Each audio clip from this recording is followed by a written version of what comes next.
A couple months ago, Justice Alito's draft opinion that, if it became a decision, would overturn Roe v. Wade was leaked.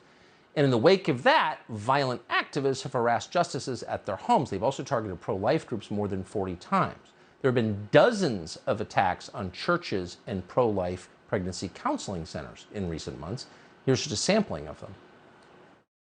If abortions aren't safe, then you aren't either. That's just part of the message outside Wisconsin Family Action here, and it continues inside the building. Madison police say it appears someone threw a Molotov cocktail inside the building. This building was up in flames this morning when police and firefighters arrived, and this is the aftermath. Broken windows, shattered glass, and graffiti. CEO Jim Hardin says this didn't come as a complete shock.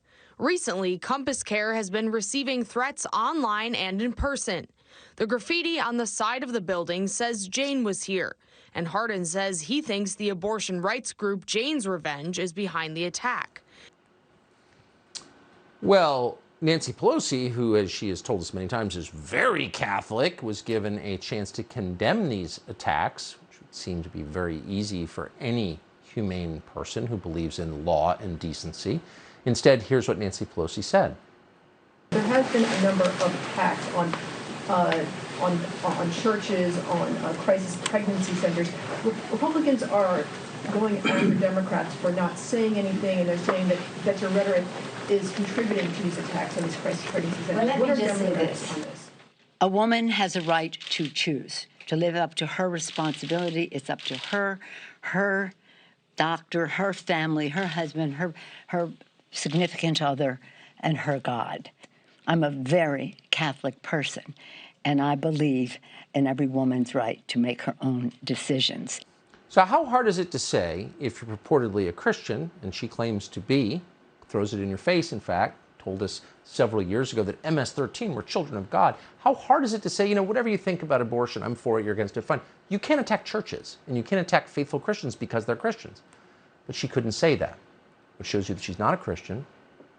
She's a poser and an abettor of violence. Victor Davis Hanson is a senior fellow at the Hoover Institution. He joins us tonight. Professor, thanks so much for coming on. Kind of chilling that the Speaker of the House can't just flatly condemn attacks on churches? Yeah, I think there's two messages, Tucker. The most immediate is deterrence. And I think when you can get away with attacking pro-life groups, or you can swarm the houses, and that's a felony to do so, Supreme Court justices, and intimidate them, or you can swarm a Catholic diocese and break in during a service, and there's no consequences. That sends a message. And the message the left wants to send is, you better be careful, because the government is on our side and not on your side, and they're going to selectively prosecute or arrest. And that's the message. And it also empowers their own people, it emboldens them. If we get away with putting graffiti on a person's office or burning down, what's the next thing? The second message is, I hesitate to say this, Tucker, but I don't think we're a society that is ruled by law. We're in a revolutionary period right now, something like 18th century France or 1920s Russia, where the law is fluid and it's whatever the power to be says it is. So if you're, just to take some examples, if you're James O'Keefe or you're Peter Navarro or you're Roger Stone, you're going to have an FBI come down on you like you don't know what. But if you refuse a subpoena like Eric Holder did, or if you lie to a federal investigator like Andrew McCabe did, or you lie under oath to the U.S. Congress like both John Brennan and James Clapper, there's no consequences, very little. And so the law is designed that on the premise that the noble ends justifies any means necessary. And the left has defined those means as radical equality, fairness, social justice, not the constitutional law. And so I think right now people are really bizarre. They see May 31st, 2020, a mob from Lafayette Square tries to torch down a historic church, tries to swarm on federal property, the White House grounds, sends the president into a bunker with his family, and there's very little consequences as compared to January 6th. And so I think the law is very fluid. Merrick Garland is much to blame, so is Joe Biden. Yes.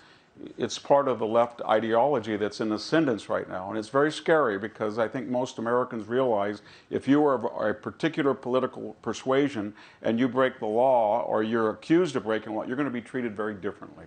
Oh, very than differently. Others. Yeah. Stephen Colbert is exulting in that fact tonight. Victor David Hanson, great to see you. Thank you so much. Thank you. Subscribe to the Fox News YouTube channel to catch our nightly opens, stories that are changing the world and changing your life. From Tucker Carlson Tonight.